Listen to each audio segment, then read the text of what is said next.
دوسرے ملازموں نے کنیز کو شاہی بستر پہ سوتے ہوئے دیکھ لیا۔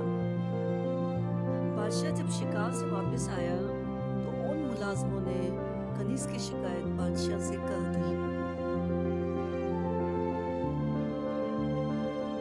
غصے میں آ گیا اور کنیز کو سزا سنا دی۔